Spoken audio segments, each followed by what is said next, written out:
Umar bin Khattab का जन्म मक्का में हुआ था। मक्का उस समय एक महत्वपूर्ण व्यापारिक और धार्मिक केंद्र था, जहां काबा स्थित थी, जिसे अरब के विभिन्न कबीले पवित्र मानते थे। वह एक सम्मानित कुरैशी परिवार से थे। कुरैशी कबीला मक्का के सबसे प्रतिष्ठित और प्रभावशाली कबीलों में से एक था। उनके शुरुआती जीवन में वह इस्लाम के कट्टर आलोचक थे। उमर इस्लाम के प्रसार को अपने पूर्वजों की परंपराओं और मान्यताओं के लिए एक बड़ा खतरा मानते थे।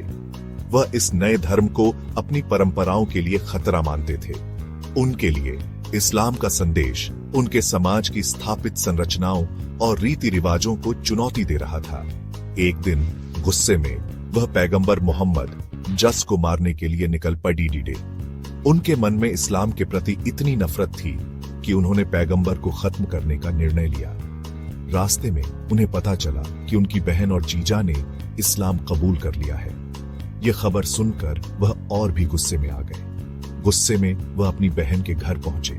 वहां उन्होंने देखा कि उनकी बहन और जीजा कुरान की आयतें पढ़ रहे थे। वहां उन्होंने कुरान की आयतें सुनी। उनकी बहन ने उन्हें कुरान की कुछ आयतें पढ़कर सुनाई। सूरह ताहा की आयतें उनके दिल को छू गई। ताहा, हाँ, हमने तुम पर यह कुरान इसलिए नाजिल नहीं किया कि तुम तकलीफ में पड़ जाओ। 20:1-2। इन आयतों ने उनके दिल में एक गहरा प्रभाव डाला। इन आयतों ने उनके दिल में एक नया प्रकाश जगाया। उन्होंने महसूस किया कि इस्लाम का संदेश सच्चाई और शांति का है। वह तुरंत पैगंबर मोहम्मद के पास गए और इस्लाम कबूल कर लिया। इस घटना ने उमर के जीवन को पूरी तरह से बदल दिया और वह इस्लाम के सबसे बड़े समर्थकों में से एक बन गए। इस्लाम कबूल करने के बाद उमर पैगंबर मोहम्मद आइन के सबसे वफादार साथी बन गए। उन्होंने इस्लाम के सिद्धांतों को अपनाया और अपने जीवन को पूरी तरह से बदल दिया। उमर ने इस्लाम के प्रचार और प्रसार में महत्वपूर्ण भूमिका निभाई। वह अपनी बहादुरी, बुद्धिमत्ता और न्याय के लिए जाने जाते थे। उनकी बहादुरी के किस्से आज भी लोगों के दिलों में बसे हुए हैं। उन्होंने हमेशा सत्य और न्याय का साथ दिया। खलीफा बनने के बाद उन्होंने कई महत्वपूर्ण सुधार किए।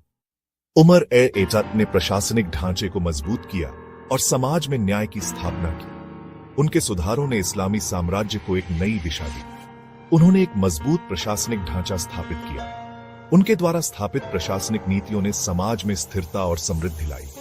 उन्होंने शिक्षा को बढ़ावा दिया और न्याय व्यवस्था में सुधार किया।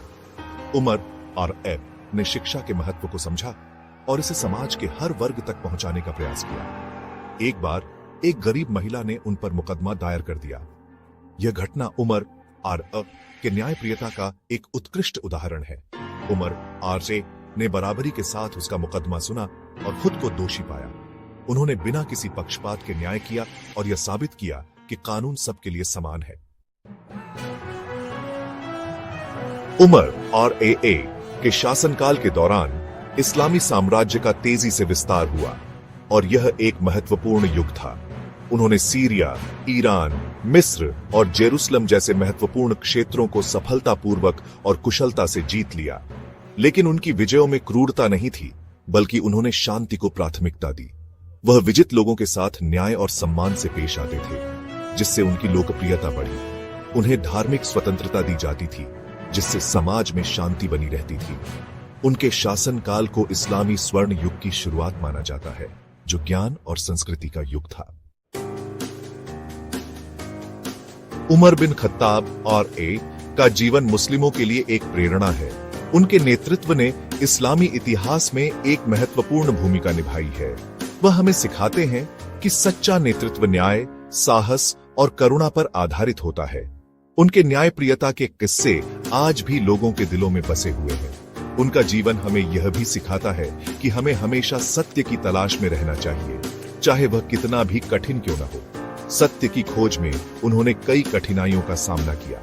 हमें उनके जीवन से सीख लेनी चाहिए और मानवता की सेवा के लिए खुद को समर्पित करना चाहिए।